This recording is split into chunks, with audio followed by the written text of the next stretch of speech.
Destiny 2 has changed significantly over time from its original launch and is now going free to play. Due to this new free to play and a la carte expansion model, there has been a lot of confusion over which version of Destiny 2 players should purchase. In this video, we'll go into detail on what is included in each version and briefly break down 3 main player types: new, returning, and veterans, to figure out which version of Destiny is best suited for you.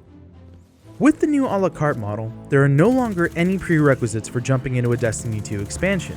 This means you don't have to play hours of old content just to be able to play what you actually want to. We'll get to some important details in fine print a bit later in the video, particularly when we break down what you get for purchasing Shadowkeep specifically. But first, we'll start with New Light, which is the hardest to explain. Destiny New Light is the name for the new, free-to-play version, which consists of a shocking amount of content.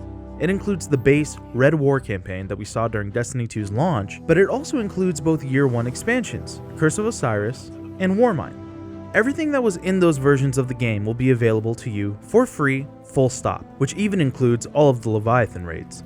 What is truly wild though, and makes New Light the perfect starting point for both new and returning casual players, is that all of the destinations are unlocked.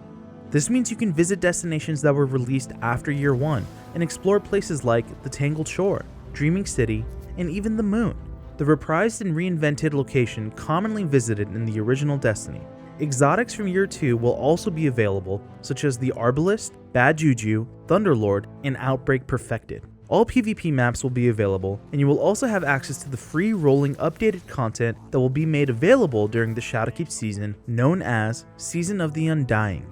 This includes the Festering Core and the Scarlet Keep Strikes, the new Armor 2.0 system, combat finishers, the Seasonal Artifact, reprised PvP maps familiar to D1 veterans, and free seasonal rank rewards, which we'll get into later. According to Bungie, you'll have access to Gambit, a PvEvP mode that was first introduced in the Forsaken expansion and its annual pass version, Gambit Prime. Black Armory Forges will be accessible, but whereas the Forges are quite frankly tedious, the 6-person match-made endgame activity known as the Menagerie is an absolute treat. We don't know yet if those modes will be active immediately on the game's main director hub, as they usually require some initiation quest steps. You can go to GameSpot.com and check out our guides to help you get started. The next version after New Light is the Forsaken Complete Edition. Recently having undergone a price reduction, this version includes all of the content available in the free-to-play version with the addition of the Uldren Soft campaign storyline, which follows your quest for revenge in honor of an NPC ally, Cade 6. The most significant piece of content locked away behind this version of Destiny 2 are the new subclasses. These are variations to your Guardian that can radically change your role in a larger team and offer different perks and super abilities that you may find interesting. An impressive number of exclusive exotics have been released since Forsaken's launch, and not having access to them may be discouraging for players who expect to play Destiny in the long term. Last Wish, Scourge of the Past, and Crown of Sorrow are also exclusive raids and can only be accessed with ownership of Forsaken. The final version of Destiny 2 is the standalone DLC Shadowkeep. Shadowkeep includes new story missions and quests, a new dungeon to be released mid-season post-launch, and an all-new raid located in the Black Garden, among other things. Now, I cannot stress this enough. Based on what Bungie has written and from the language used, buying Shadowkeep's deluxe editions does not come with Forsaken. This means you will only have the entitlements of Destiny New Light and Shadowkeep. You will not have access to the exclusive gear, quests, and raids from Forsaken and all of Year 2.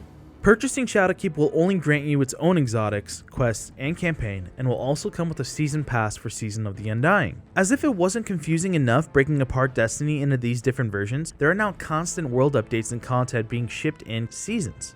Season of the Undying has content exclusive to Shadowkeep owners such as the Vex Offensive, Nightmare Hunts, the Leviathan's Breath, and Divinity exotic quests, as well as the premium season track offering rewards in a Fortnite or Apex Legends seasonal battle pass style as you level up. According to the game's director Luke Smith, returning and new players will have a baseline power of 750 on all of their armor and weapons, which was previously the max power level before the new Season of the Undying. Veterans have grown used to this evolving world, but new players might be surprised to realize that expansions and seasons aren't mutually exclusive in Destiny 2. The paid expansions cover content drops targeted towards more hardcore players that enjoy pursuing exclusive exotics, exploring dungeons, and challenging the endgame raids. Seasons, on the other hand, will have some free content accessible to all players, but will still need ownership of the Season Pass to fully access all of the upcoming content. This means that if you are a new player, you should probably stick to New Light to see if Destiny 2 is right for you. You'll get a gobstopping amount of free content, including access to much of what Guardians have been playing for the last year in Forsaken, but solid game modes like Gambit, Menagerie, and access to all the destinations. You'll have every opportunity to take a proper dive into the world of Destiny and see if you would like more.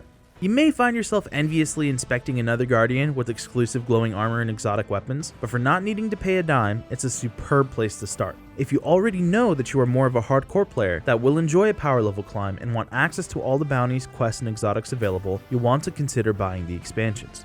Returning players who may have grown jaded from the low point of year 1 after the original hype for Destiny 2, but still consider themselves to be completionists or hardcore gamers familiar with the game's grind, should consider grabbing Forsaken the Complete Edition, in addition to Shadowkeep.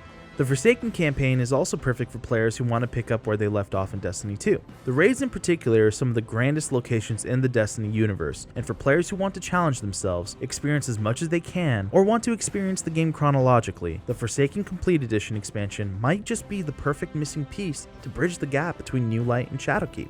Shadowkeep turns a new page in the developer's philosophy, and is best for almost every group of gamer interested in Destiny that would ideally like to play all of the new content right away. The whole idea of Shadowkeep is breaking down barriers and letting you dive right into the game. So if you're a new player that wants to play the latest content without anything blocking your path, or maybe you have friends that are on Shadowkeep and you want to play at the same pace as them, then it's worth looking into. The same idea applies to returning players who aren't particularly bothered with missing out on the endgame content from Forsaken, or don't care about trying to collect all of the exotics for the time being.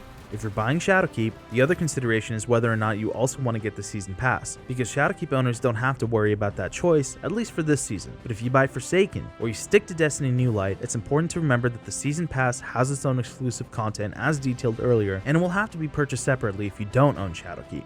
So there you have it. Consider whether or not you are interested in Destiny 2 casually, or if you are more of a hardcore gamer, and how fast you want to dive into the new content. Definitely stay tuned with GameSpot, as we will consistently be providing a lot of great articles and videos detailing high-level gameplay, weekly Xur location guides, cross-save explainers, endgame guides, and more.